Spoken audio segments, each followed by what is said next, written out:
I always heard the expression, nobody is perfect.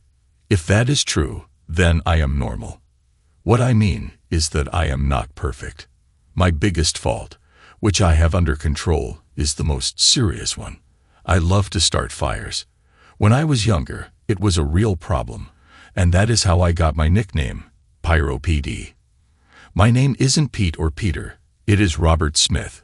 It is one of the most common names in America, which can be a blessing or a curse. However, let's go back to my nickname. My brother, William, christened me when I was 12. The name stuck for a long while, but as I got better at controlling my urges, the pyro part was dropped, but everyone kept calling me Petey. Sometimes it was awkward when I had to explain that my name was actually Robert. My second problem is my unusual reaction to beer.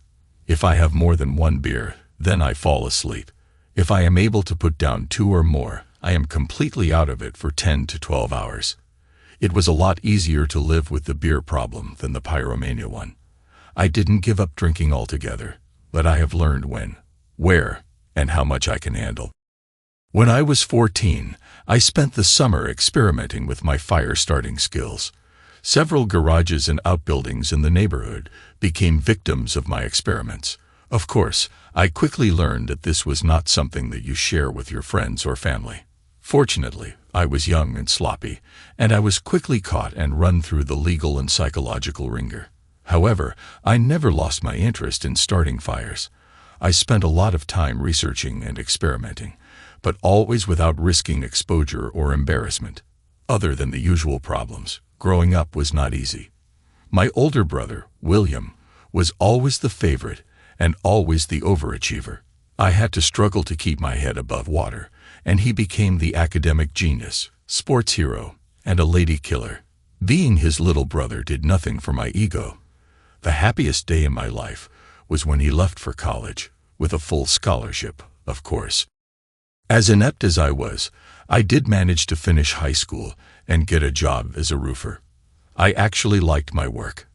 I think I had some sort of attention deficit disorder because I had a hard time sticking to any job longer than a few days. My choice of vocation helped me avoid this problem somewhat. I was always starting new jobs and finishing them before I lost interest. It was a pretty good match. As time went on, I was able to keep my affliction under control.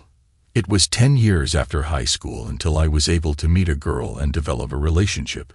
It took another year until I was able to pop the question. Sarah was pretty much perfect as far as girls are concerned. I wasn't that particular, but I really couldn't find any faults with her. She had pretty brown hair, a nice complexion, and a cute body. As soon as we were able to save enough money, we bought a small house so we could start a family. Things were perfect until my brother William decided to come home to visit. William finished college and got a job as an electrical engineer.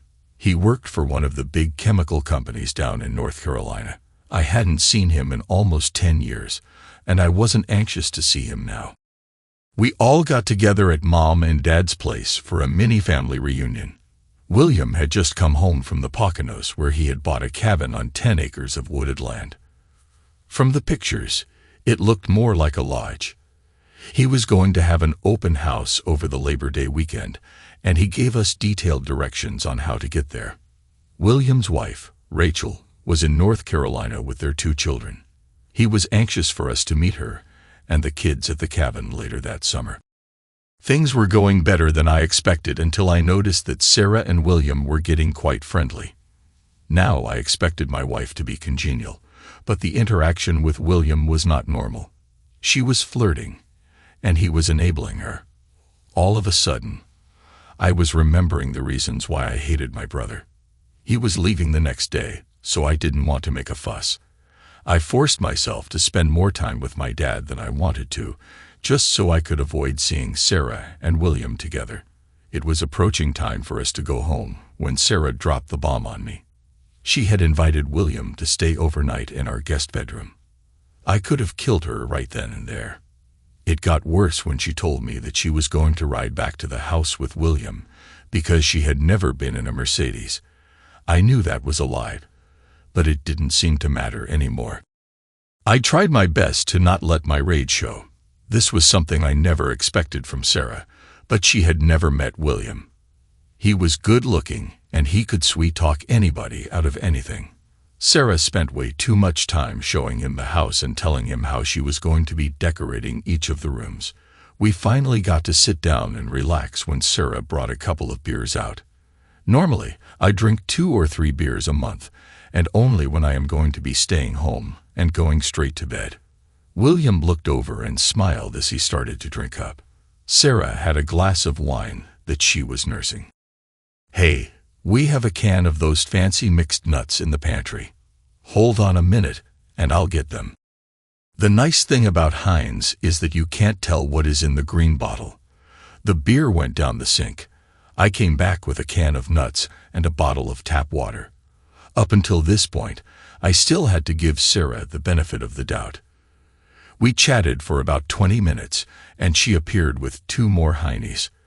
Now I knew that William and Sarah were up to no good. Both of them were aware of my beer problem, and both of them seemed to be using it to their advantage. I don't know what William did or said to Sarah, and I don't even know when he did it.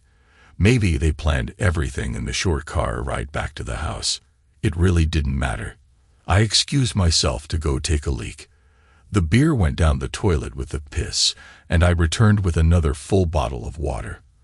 I noticed the smirk on William's face as I took a big gulp.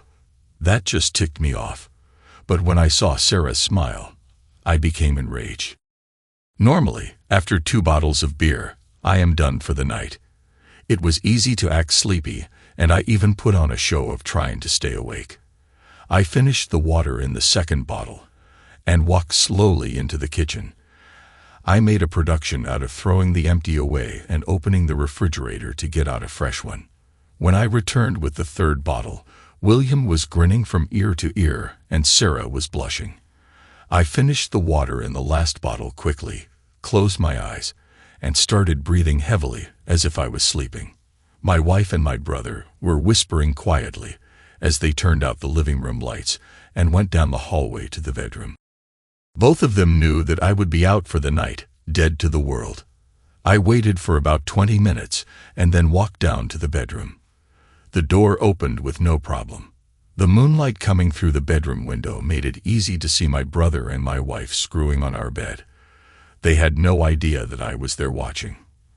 The night was still young, and I had a 3-hour drive ahead of me. I will say this, that William drew a good map. I had no problem finding his cabin in the woods. It was a beautiful place, and it had to have cost him well over $250,000. 30 minutes later, I was on my way home, and the cabin was a large orange ball in my rearview mirror. I was sitting down the street from the house, out of sight, just as the sun was coming up. All of a sudden, Sarah appeared at the front door. She looked around, and when she saw that my truck was gone, she hurried back into the house. 10 minutes later, William came rushing out, got into his precious Mercedes, and sped up the street. It was still early, so I went to the IAOP for breakfast. Sarah started work at 8. At 10 after 8, our precious home and our life savings went up in smoke. I stood by the truck, just for a moment to make sure that it started properly, and then started downtown to close out our accounts. I was only able to get a couple $1,000s together. We weren't rich, and buying the house took all of our money. When I returned to the house, the police and fire trucks were still all over the place. Sarah was there, talking to the police. I walked over to her Focus and slid one of my special packages under the passenger side. It was a mixture of gasoline and styrofoam with a small igniter, which I made from a remote-controlled car. I'm not sure, but I think Sarah saw me driving away as her precious little Ford burst into flames. My work here was done. Time to move on.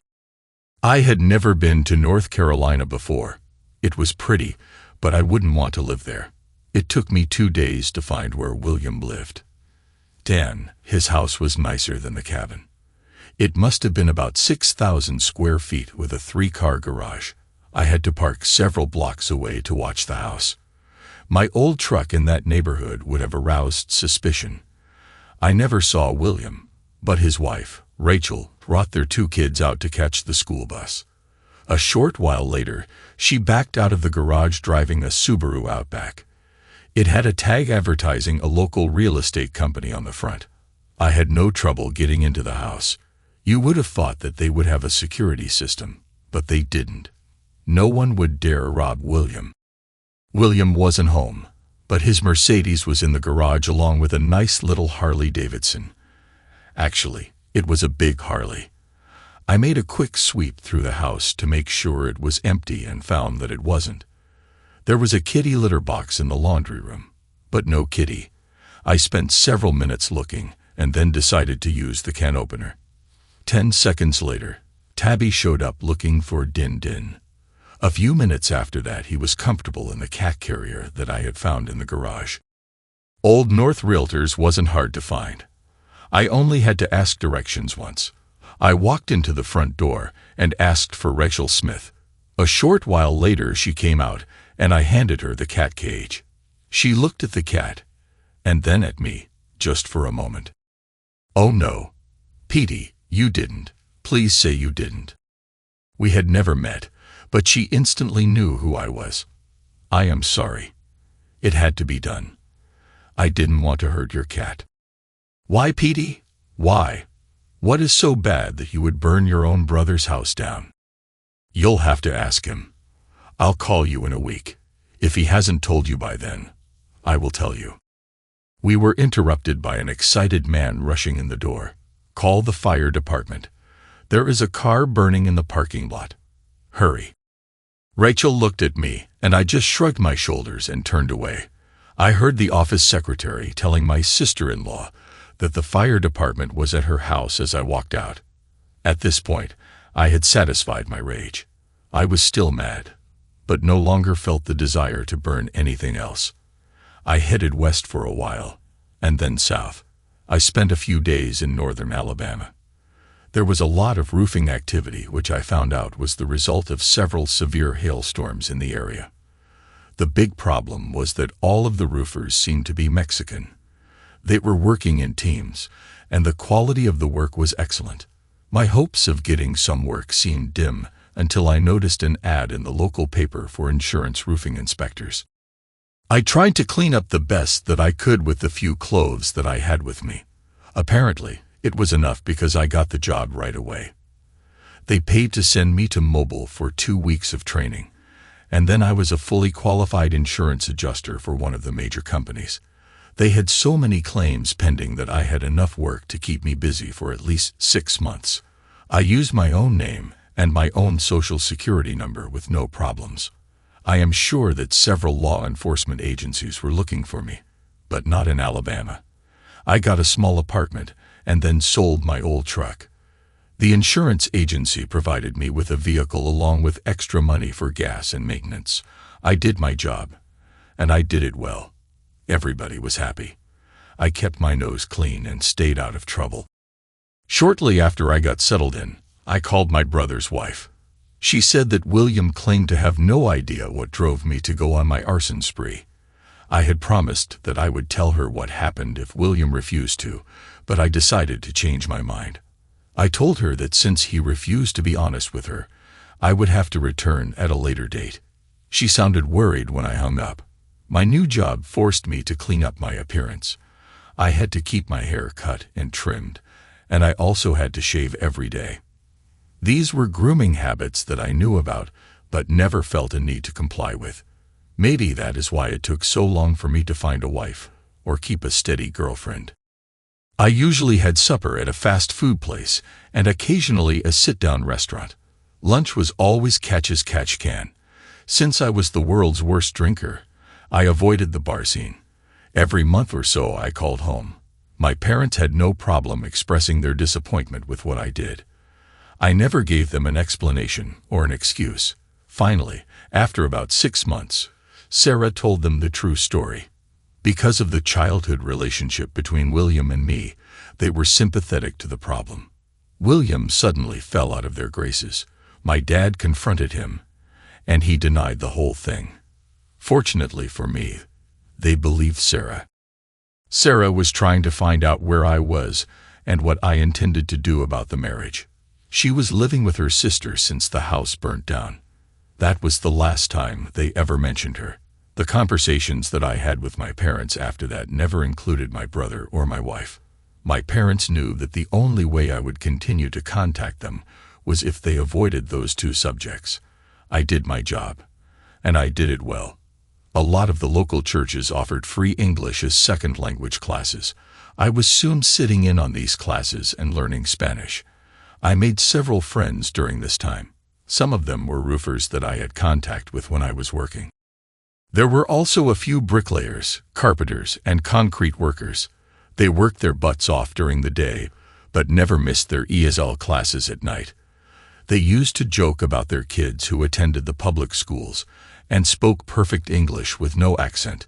Many of the wives attended the classes with them. My employer soon considered me to be bilingual.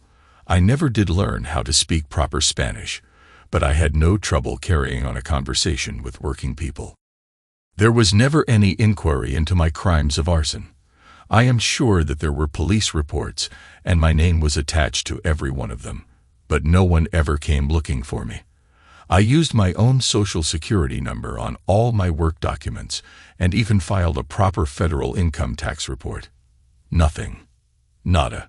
I had been gone for about 2 years when Dad had a stroke. By the time I found out about it, he was at home, but required a lot of attention. Mom asked me if I could come home to see him. I couldn't refuse. I took 2 weeks off from work and bought a used Focus, just like Sarah used to drive. It was cheap and got good gas mileage. After filling the trunk with some of my toys, I was on my way. I got a motel about 30 miles from home, just in case someone was still looking for me. I spent the first day with my parents and caught up with the news. William and Rachel built a new house, bigger and grander than the old one. Dad winked when Mom gave me their new address, in case I wanted to send them a Christmas card. I think I had an ally. Sarah stopped calling or visiting. They had not heard anything from the police or insurance companies in over a year. They wanted me to stay at the house, but I insisted on going back to the motel. It was late when I left, but I decided to drive by Sarah's sister's house. I was sitting outside the house when a very large Dodge dual-wheel pickup pulled up. The couple inside the cab spent a few minutes kissing, and then my wife stepped out of the cab and walked up to the house. The guy waited until she got to the door, which I thought was considerate. She turned to him, smiled, and waved before going in. I was glad that I had brought some playthings with me. There was an all-night diner a few miles away, and it looked like my wife's new boyfriend needed to refuel his body. He parked in the middle of the lot so that nobody could ding his tricked-out truck. I parked on the side and walked over to give the Dodge a checkout, a special checkout. He took a booth by the front window and had just finished ordering as I walked up to his table. "Is that your Hemi out there?" "Yeah.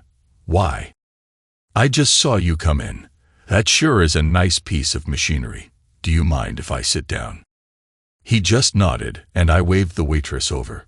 Something like that must cost a pretty penny. It was a comment, but I posed it as a question. The truck cost me $36,000, but I also got over $10,000 in the accessories. I never did get his name, but we talked about his truck for the next 20 minutes. I just did coffee and he had the midnight breakfast special. I don't want to appear nosy, but aren't you the guy that is dating Sarah Smith? Yeah. Do you know her? We went to high school together. I thought she was married. That was another comment posed as a question. She is, but he is long gone. The cops are after him for burning down his own house. Dumb fool. Why did he do that? Sarah said that he caught her messing around with his brother. He burnt down his brother's house too. She admits that she was screwing his brother. Yeah, she said the husband wasn't hacking it in the bedroom, and she had to look elsewhere. I am getting to help her out now. That's cold. Why didn't she just divorce him? I don't know. You'd have to ask her. What's with all the questions, dude? Just curious. Aren't you afraid that he might find out about you and his wife? No way. He is long gone, and if he did come back, I would beat the crap out of his wimp ass. I gave him a big grin, and he got a strange look on his face. Wrong answer, dude. His eyes got wide as I held up the remote control and pressed the button. The homemade napalm instantly engulfed the Dodge. He knocked over his chair as he stood up in surprise. Say hello to my wife for me. Nobody saw me leave the diner because they were all looking at the large flaming pile of metal in the front parking lot. I drove very carefully back to the motel and decided to check out. 6 hours later, I was in North Carolina looking at my brother's new house. I was expecting to see William leave for work, the kids leave for school, and then Rachel go to her office. It didn't work out that way. A couple of police cars and a security company even showed up about the same time. The garage door was open, and Rachel was busy loading the kids and a few bags into her new Volvo wagon. The last thing she put in was the cat carrier. Someone had tipped off my brother that I was on a roll. I am not stupid. I could do what I had to do another time. I quietly left the neighborhood and headed west toward the interstate. Just outside of Knoxville, my cell phone rang. It was Rachel.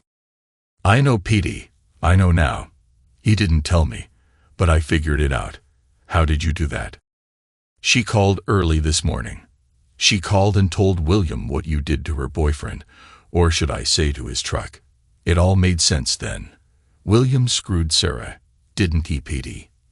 That son of a bitch screwed his own brother's wife. I am sorry, Rachel. I wanted to tell you, but I couldn't. I was hoping you could get him to confess. She wasn't the only one, Petey. There were others, and there will be more. I have to end it, or at least as far as I am concerned. I didn't know what to say. It was obvious that my sister-in-law wanted to talk to somebody about the problem, but I was not a good candidate. I am sorry, Petey, for what I have to do. I am going to do it for you, but I am going to say that it was you who did it. Will you be upset with me? The way she worded it, it sounded sort of like a riddle, but I knew without a doubt what she meant. It's okay. I am so far in now that it won't matter. Make it easy on yourself.